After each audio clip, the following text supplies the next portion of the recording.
Welcome to Millennial, the home of pretend adulting and real talk. I'm Laura. And I'm Pamela. You might have noticed there is the dulcet tones of Andrew Sims missing this week, and that's because he is on uncle duty in Orlando. So it's just me and Pam, and we decided we wanted to have like a pretty laid-back conversation today. We were thinking about like, hey, if we're having a slumber party in our 30s, what are the kinds of things that we would probably find ourselves talking about? So that's what we wanted to do. And we also got some great questions from our listeners over on patreon.com/millennial. But first, we're going to get into some real talk. Today is Election Day in the U.S. It's November 4th. And we wanted to do like a polls check-in. What were the polls like for you today, Pam? The polls were popping out in my area. I had to run some errands today, and I saw people out at different polling stations, either dropping off their ballots. Everybody had like either their blue ballots in hand, like the blue envelopes in hand, or they were going in to physically vote.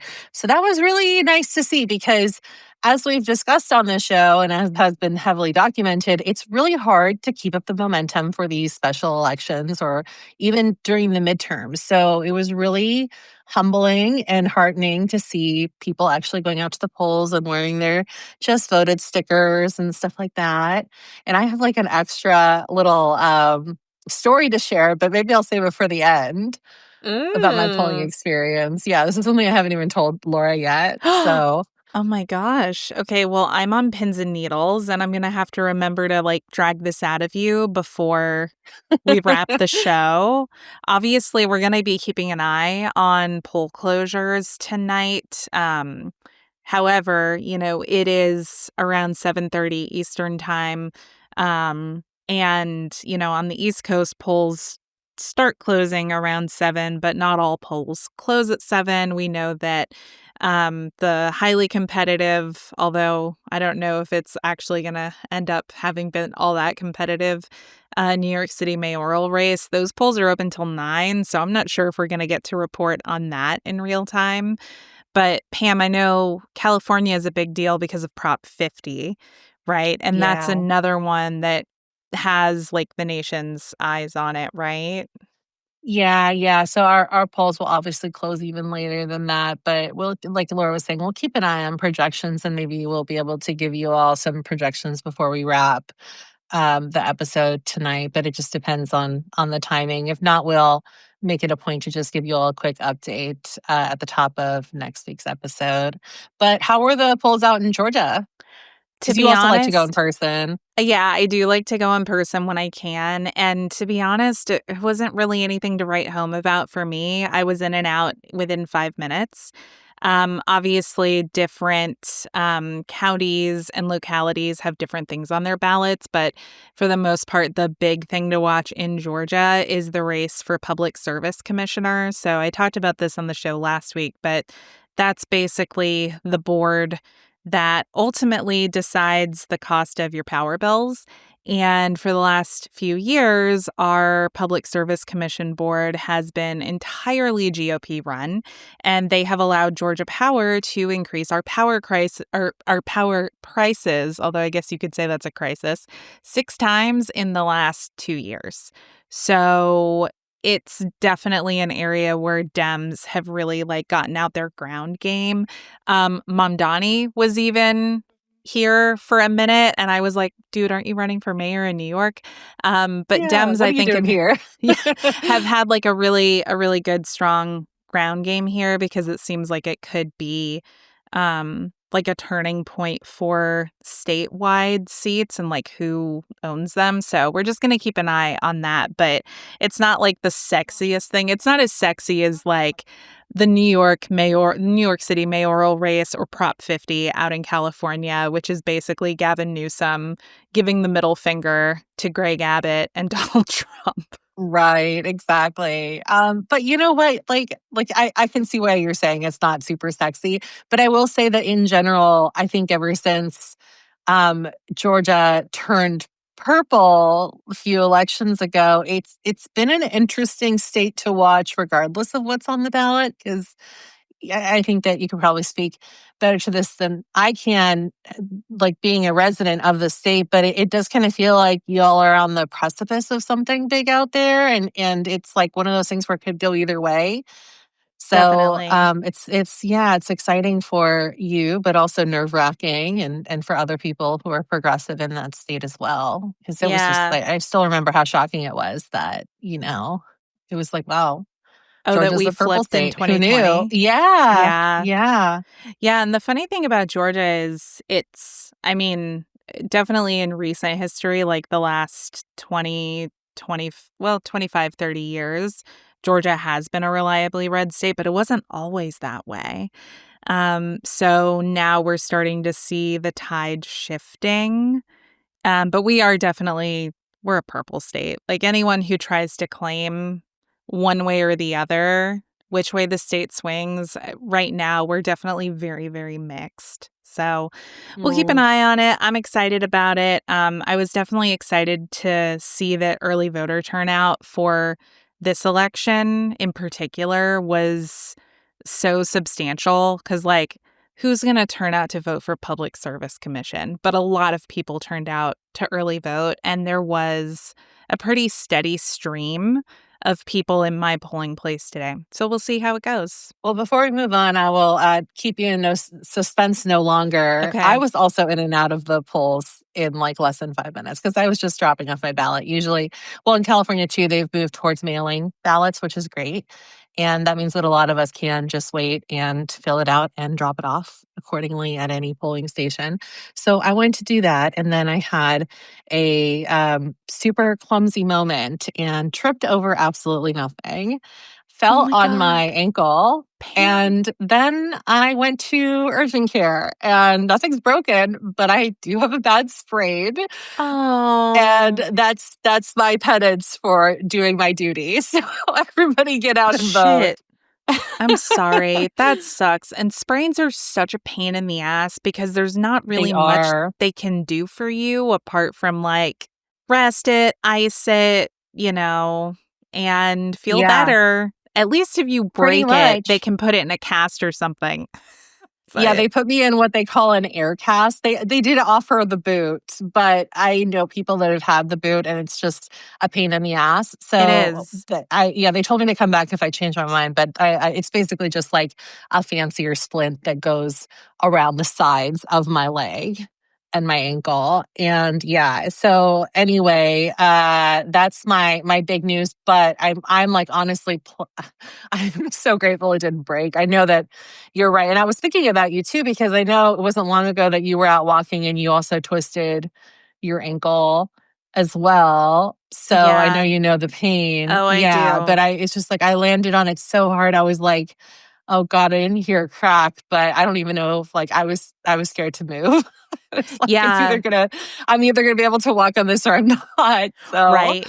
Yeah. So you're like very gingerly getting up and being like, "Ugh, yeah, how's I this didn't going to even go?" I was telling because I had to call some family members and get some help because I wasn't really sure if I was going to be able to drive myself back or anything like that. But yeah, I was like, I put like so much weight on that thing. Like, I don't know if I can walk on it. But thankfully, it's just a bad sprain. So as Okay. soon Did as anyone help yeah, as soon as you? I don't think anybody saw, thank the Lord, because my pride would have been wounded. I know that that's such a non-consequential No, I get thing, it. you know what I mean? But it would have been so embarrassing. But everybody was like, like because my aunt doesn't, she works not far away from me, so I called her first, and she was like, "But are you on the floor? Like, did you fall?" I'm like, "No, I literally tripped and my ankle broke my fall." So yeah, Definitely take yeah, care, 4 to don't 6 overdo weeks. it, and, ice Mhm. it. And hey, like, Yeah, you can yeah. get some gummies for that. That'll help too. That's true. I mean, they probably are gonna work better than the lidocaine that the doctor prescribed, so Definitely. All right, well, we are going to get into our main discussion this week, which is Pam and Laura's version of Millennial slumber party style. We're gonna talk about a lot of the things that occur to us to chat about when we're having sleepovers nowadays that we're in our 30s. It's definitely changed a lot since we were in our 20s.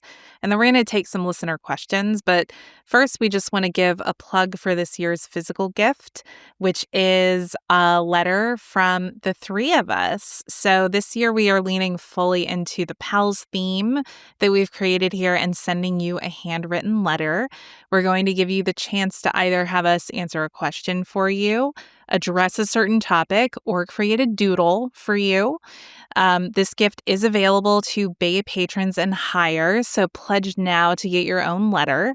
This gift joins a slew of other benefits, including ad-free episodes, weekly After Dark episodes, live stream access, monthly Zoom hangouts with us, and more. Be sure to join the Bay level by Friday, November 7th, and fill out the order form by November 14th to get yours over at patreon.com/millennial. And I can say that so far, I had a peek at the submission form.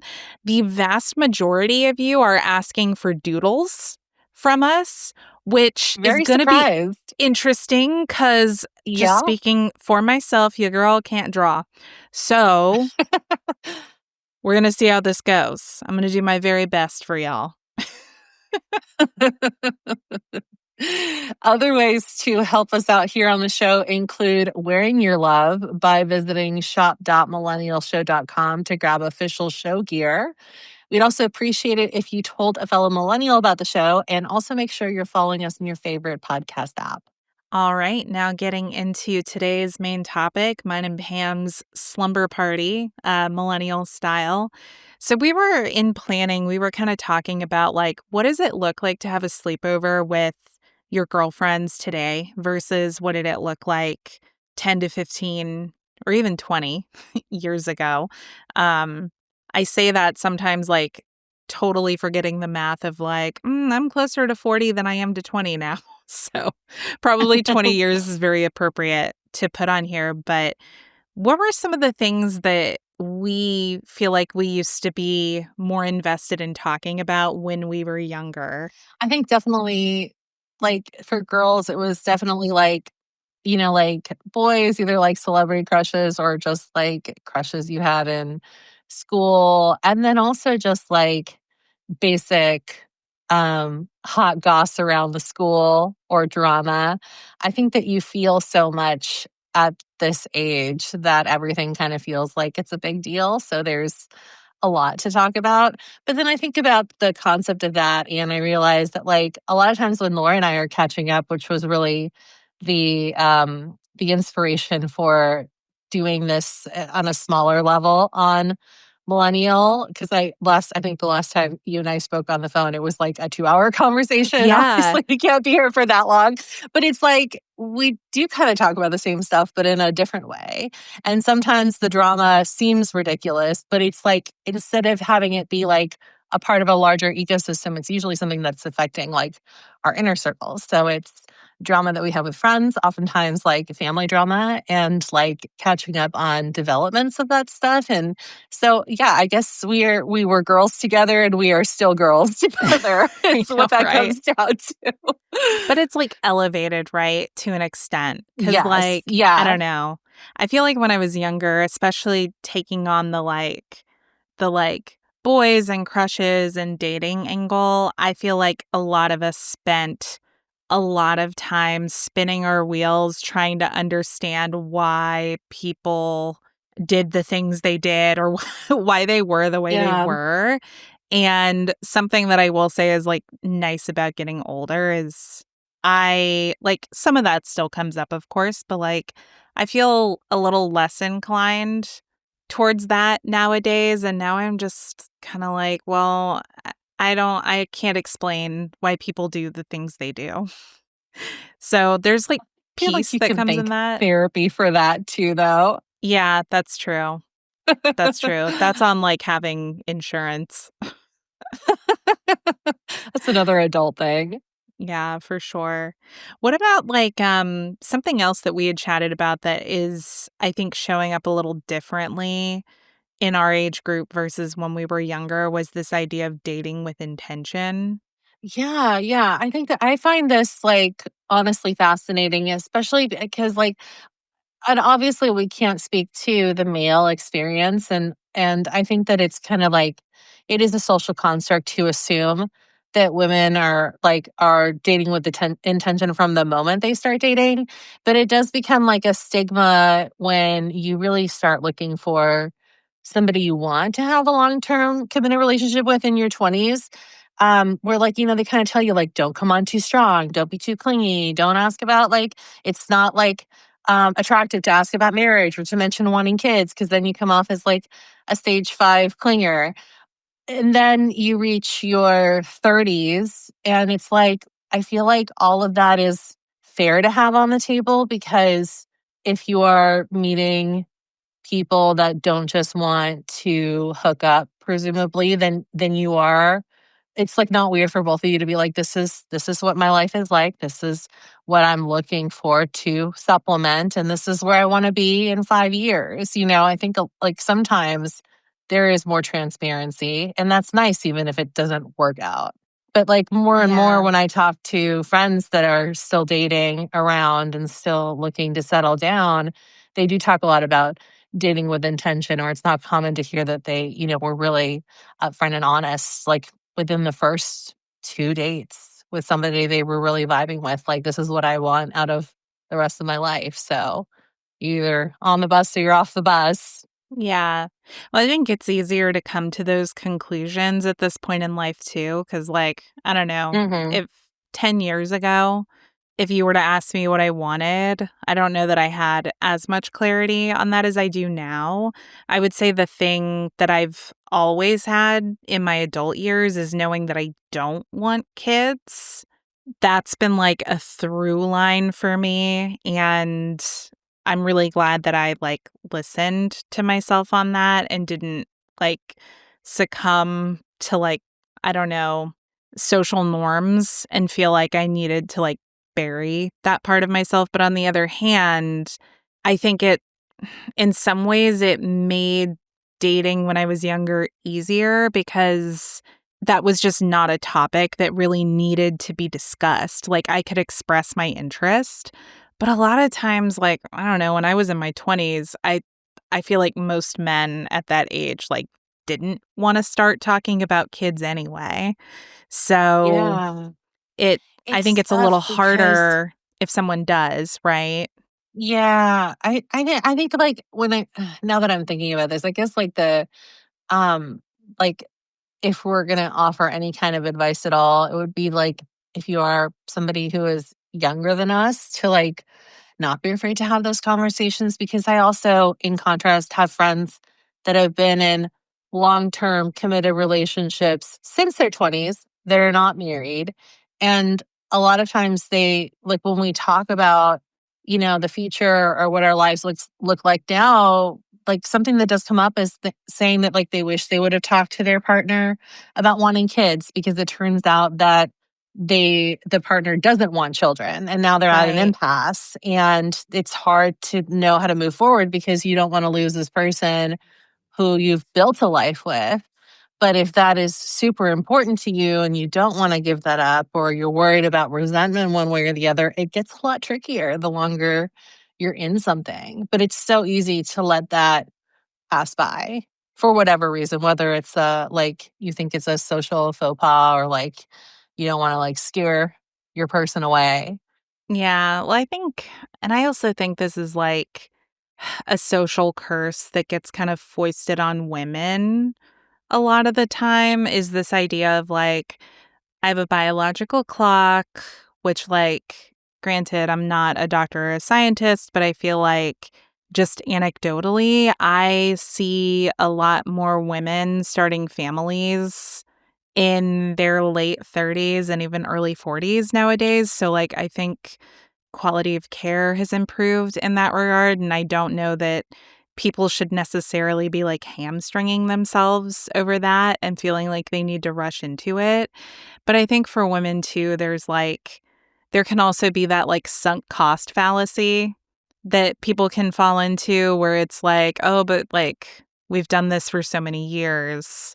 Like, what does it mean if now we don't want the same things?" And I think that can be a little tricky for Yeah. women in particular. Not to say it can't happen to men, but Yeah, well, also just like being allowed to change your mind in general is an issue that society is not comfortable with. That right. is like relationships aside. It's these days it feels like you can't change your mind because people will hold you to whatever you said at first.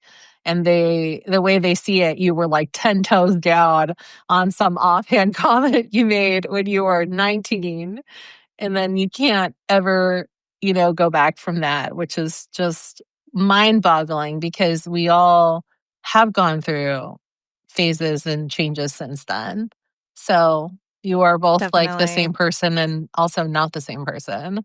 Yeah. I definitely don't feel like I'm the same person that I was 10 years ago.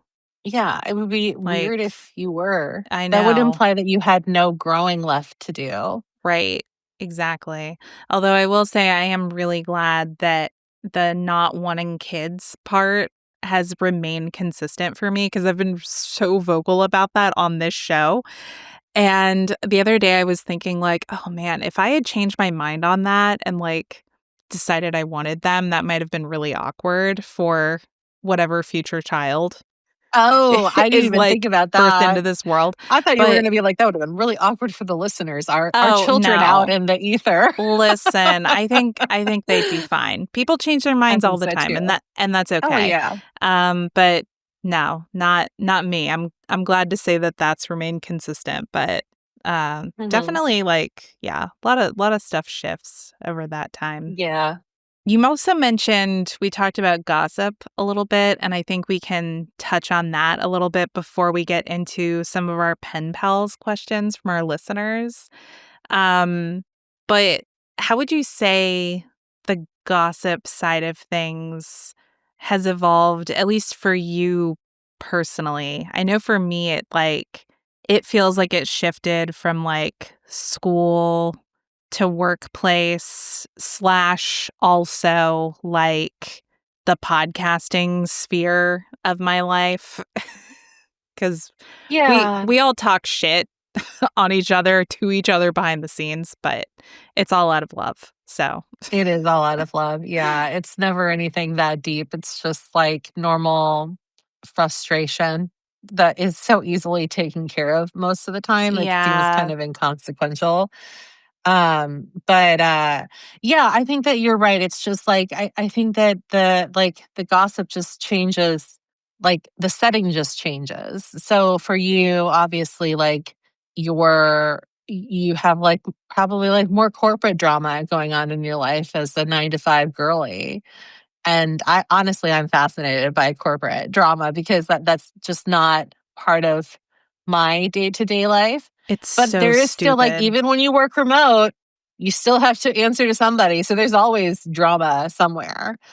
For me, my family, I think it's been well documented that my family loves to gossip. So there's always somebody talking about somebody else. I can only take it with a grain of salt. Sometimes it makes me anxious, honestly, just to hear like, like it's always like usually well, my okay. So like I have one aunt and she's like the purveyor of it's just I don't know how she maintains a job and then also like knows every single move everyone's making on Facebook, but that's her superpower.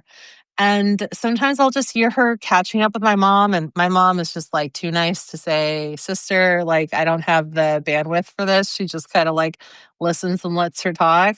And she'll be going through every single thing she saw, every single thought she's had about who was wearing what, or who went to whose party, or who didn't show up. And it's like, none of it really matters. And it just feels like sometimes it feels like a little mean spirited. So I try and stay away from the stuff like that. Um, but other than that, usually it's just like, like I think that it's like less gossip, more like issues we're having that we just need advice on. I think that that's normal. That's like a Yeah, normal thing that friends do. It's like, I'm having a really hard time with like this person. Let me tell you about what's going on there. yeah. No, totally. I feel like that. I mean, I don't know. We probably did some of that in the couple-hour conversation we had the other night, where it was like Hmm. we legitimately started by talking about like we were talking shop on the show. Yeah. And then it, like, just evolved into a natural extension of, like, "What's going on with you?" And, like, "How's, like, this particular situation going with the fam or at work or whatever?" And so Mhm. it just naturally goes that way.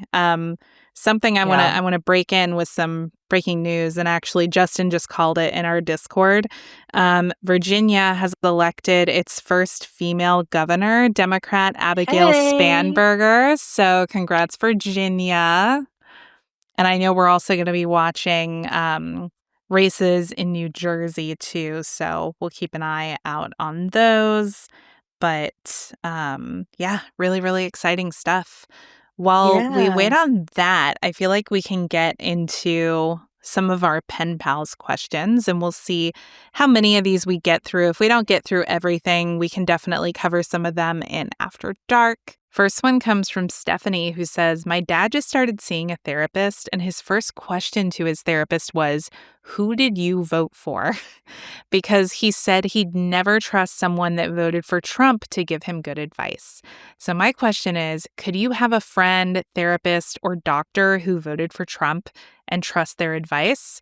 Not just a Republican, but like a real Trumper. I would be honestly terrified if I found out my doctor was a real Trumper, given some of the shit that's coming out of that administration. Yeah. So, I guess the answer is, no, in some cases. Well, in probably most cases. This is an interesting question because it's not asking us if we could, like, cut if we would cut these people out of our lives, specifically if we would, like, trust them, and I think the answer here is, like, these are the kind of people you go, "Okay, grandpa," and then just, like, let them be, you know?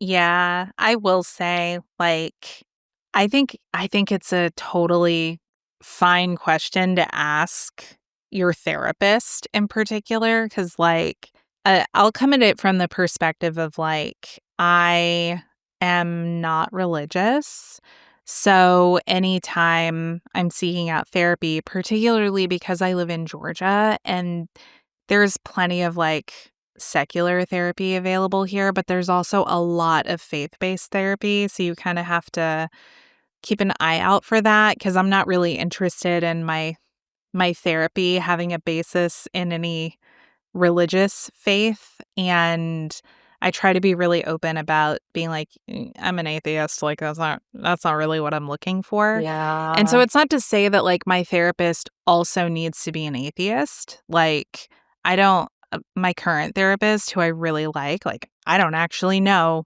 what religion, if any, she has. My last therapist, who I also loved, like, she was definitely Christian, but I think the thing is, like, being able to express that, like, that's not what I'm looking for, and knowing that I'm working with someone who can respect that and, like, doesn't try to push, like, a Yeah. faith-based approach off on me, it works fine for me. I can say, like, I don't know that I've ever asked someone if they voted for Trump.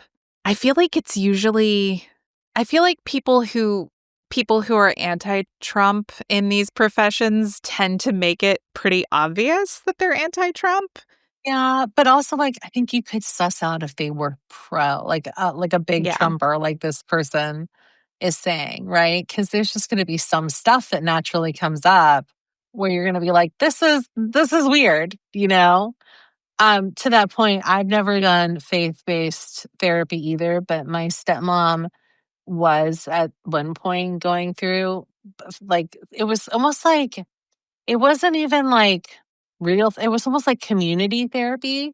It was, like, almost like an Mm, AA meeting, but not just, like, specifically for addicts, and that was faith-based. I think a lot of AA meetings do also meet in, like, faith, um, places, so but anyway, yeah. like, like, with, like, her, like, it was I'm glad that she felt comfortable there. I think it did end up helping her, but, like, she showed me a pamphlet one time, and a lot of it really was just, like, God forgives you, so you should forgive yourself. And like, I hope that that helped her and I hope that helps other people. But for me, it just like that would not have worked, you know, stuff that's too deeply steeped in religion.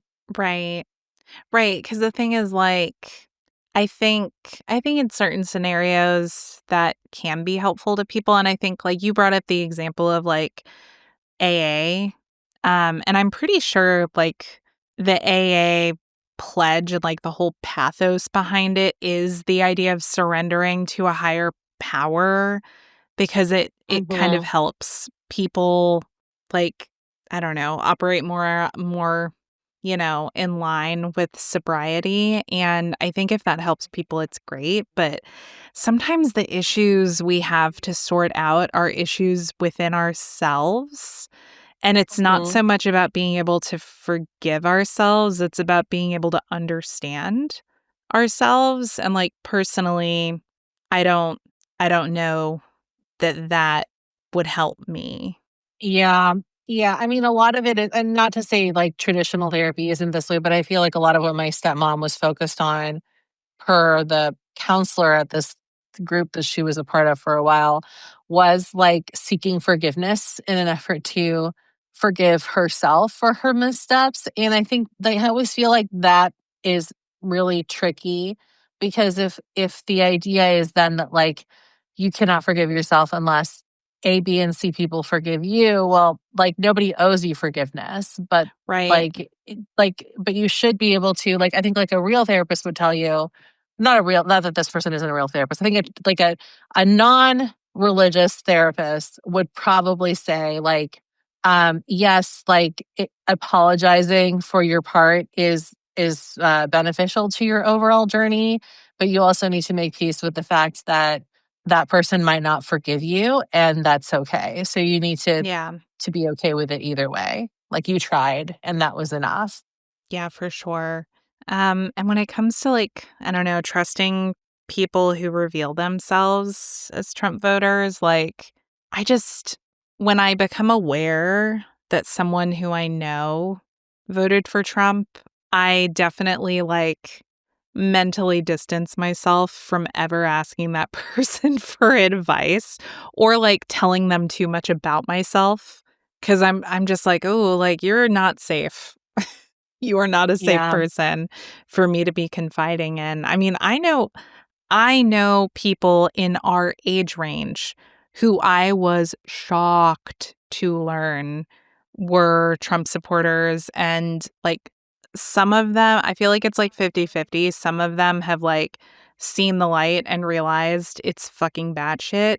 Some of them have doubled down hard, and I definitely don't talk to those people anymore. I feel like we kinda naturally grew apart without there having to be, like, a big fracture.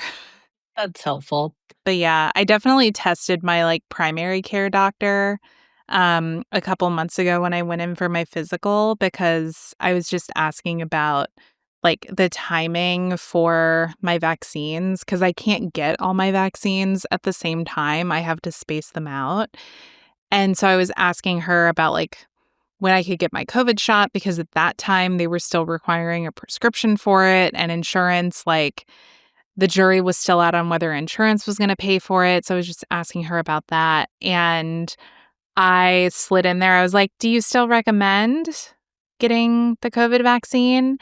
And I could tell that she had to, like, pull herself together professionally, and she was just like, "Yes, I definitely do."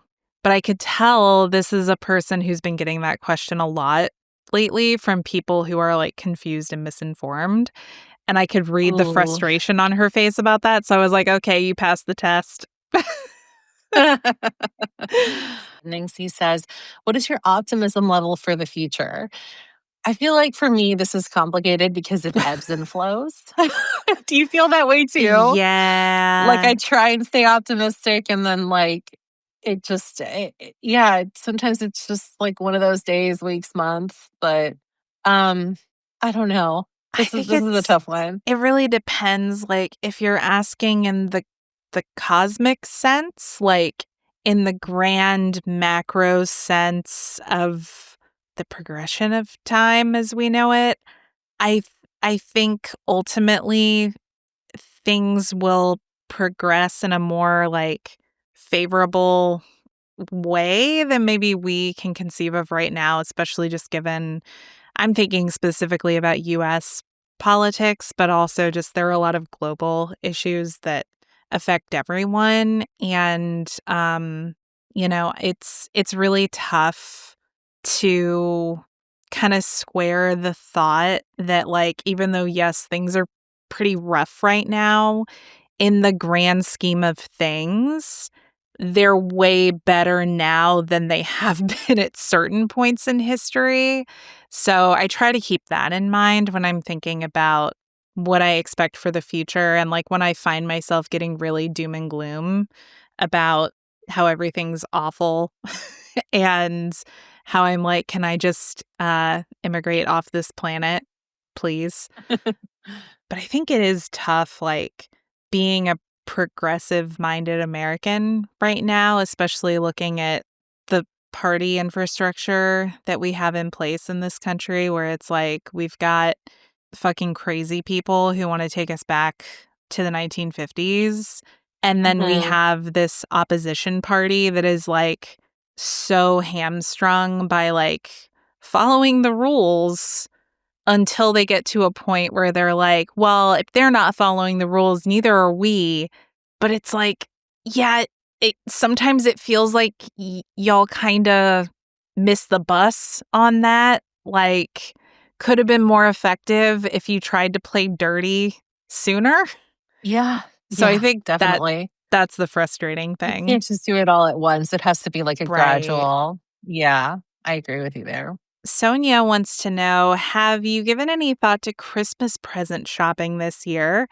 And adds on any swell gift ideas for early 20-year-olds. Mhm. Ooh, I don't I'm Well, I'm just thinking, like, honestly, I if I was gonna shop like, so my brother, my youngest brother, the baby, is in his early 20s. I think that, like, I would probably just I haven't thought too hard about this, to take it with a grain of salt, but I feel like at that age, like, you can't go wrong with, like, Uber Eats money, because it's something that you know that they'll enjoy, or, like, helping them out with, like a streaming subscription that you know they might like, whether that's for something like gaming or it's an actual like traditional Yeah, streamer. Yeah, I mean, like you can also like if it is for like something like a Netflix, it's really like easy to like doctor that up and make it cute. Like you can put together like a popcorn bucket with some snacks and like put the gift card in there, so it's less like just here's a card, buy, and more like a physical thing that they get to open. But other than that, like, you can't go wrong with a good pair of headphones, I think, 'cause that's something that everybody uses. yeah. No, I agree. It's tough to say because when you brought up, like, streaming services or, like, even giving out gift cards that are, like, presented in a very cute way. When I was in my early 20s, definitely the stuff that made the most difference for me, the stuff that I would call swell, was money or, like, something that Yeah. helped me monetarily. So, Mhm. usually around that age, if people would ask me what I wanted, I would say cash. Mhm. Or like I will say when I was in college, the reason I got a Netflix account actually was because I was taking a Spanish film seminar class, and a number of the movies we were watching were on Netflix. So because of that, I had to have a Netflix subscription. So my parents paid for Netflix for me in my senior year of college because I was taking that class. Mhm. So stuff like I love that that. is definitely really Yeah. helpful. I will say too, like, to that point, one year Santa put, Chevron gift cards in all of our stockings, and that was great because a lot of us kids were driving. So it's Mhm. like, anything like that, I think it would be very exciting for early 20s because that's when you're the most broke, like Laura was saying. Yeah. April asks, would you ever consider making a huge move, such as out of the country? If so, do you happen to know the process and how easy or difficult it might be and how different careers look abroad? Ooh. I mean, I wouldn't say no to this. I would love to spend an extended period of time, like, in Europe somewhere, but I don't know, like, how that would work. I think that usually what happens is you have to have the job in the working visa before you get to those places, or you're not really supposed to be there. But the one of the advantages, I guess, of like working like from home and working remotely is that I guess technically I could just go there for like an extended trip and still work my normal hours and get paid here. Yeah. But yeah, I think that usually it all comes down to the work visa and getting sponsored, which can be tricky, but it's not impossible from what I've heard. Yeah, it's country by country, Mhm. honestly, and, like, I have really limited experience I can speak to here because I used to teach in Costa Rica, and I did that on a tourist visa. Technically, you're not supposed to, but there are a lot of countries, especially countries whose economies are based on tourism. There are a lot of countries who make pretty broad allowances for that kind of thing. So what I had to do was tourist visas in Costa Rica last for 90 days. So I just had to do like a 72-hour border run in order to get my tourist visa renewed for another 90 days. So I did that for a couple of years. And, you know, when you're young, that's totally fine. But I will say, I think it would be a little harder for me to keep up with now.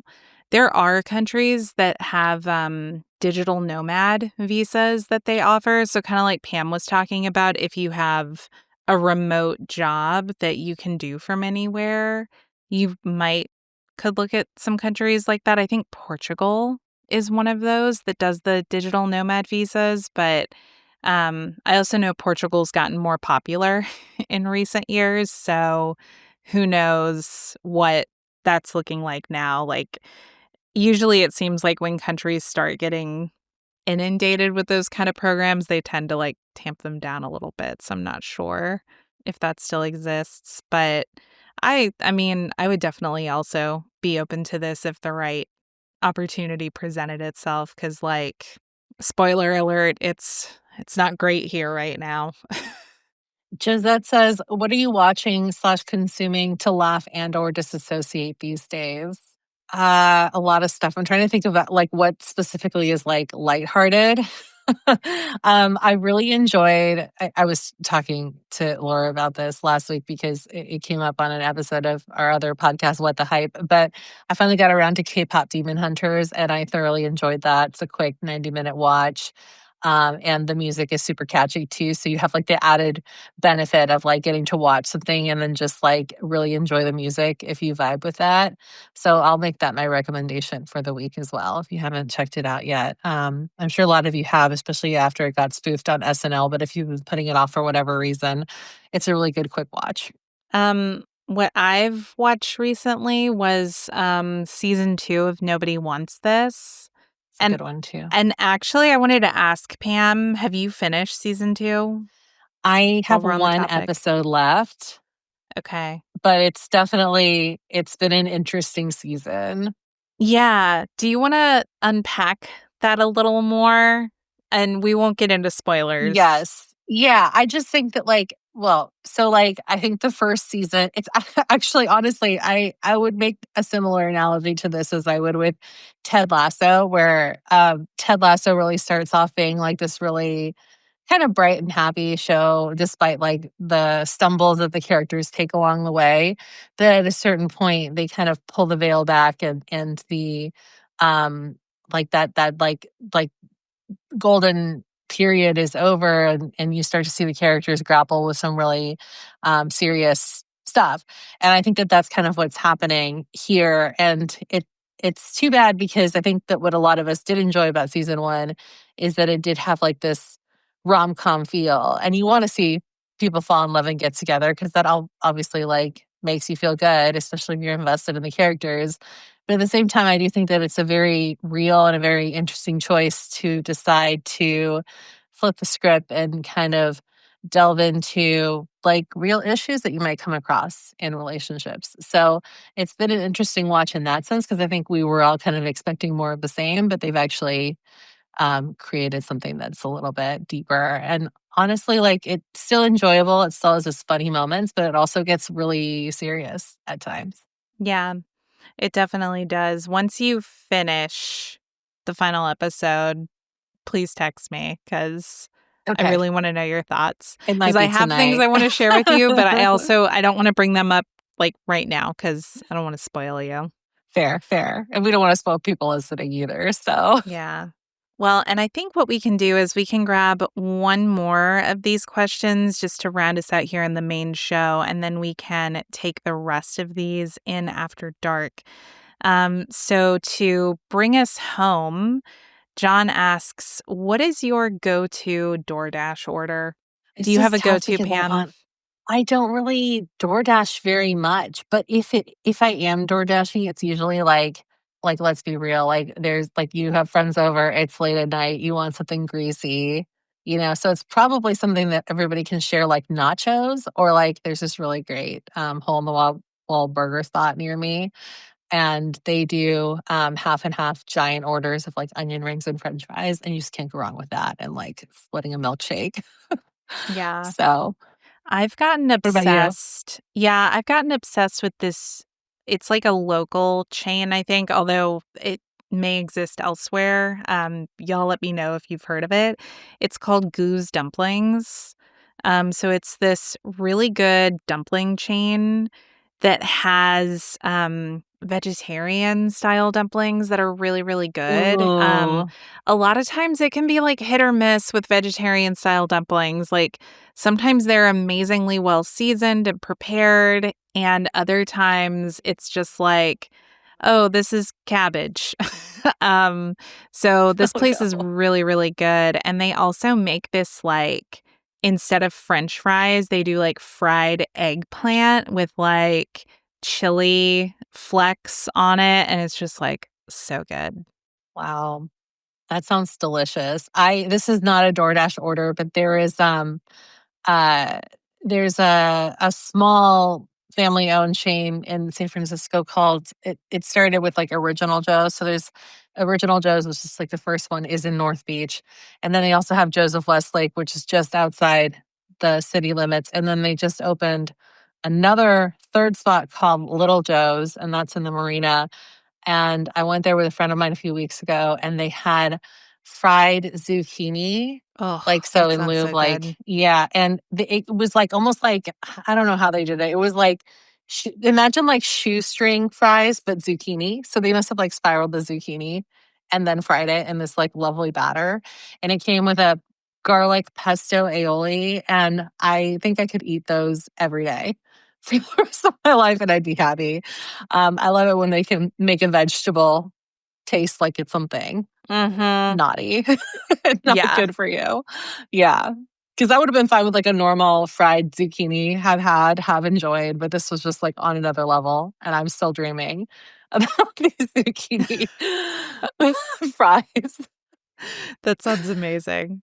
All right. Well, we are going to get into After Dark here in a moment, just to tease. We do have some leftover questions and some questions that go into some more topics that we want to hold for behind the paywall. So if you want to check this week's installment of After Dark out, head on over to patreon.com/millennial and sign up today.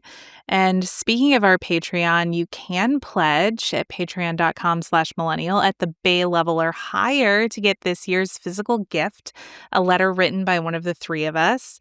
You can sign up for an annual subscription, which will net you 2 months free too with the discount. This is really the best time of year to join our Patreon, so don't delay. We also love to hear from all of you, so please email your feedback to millennialshow@gmail.com.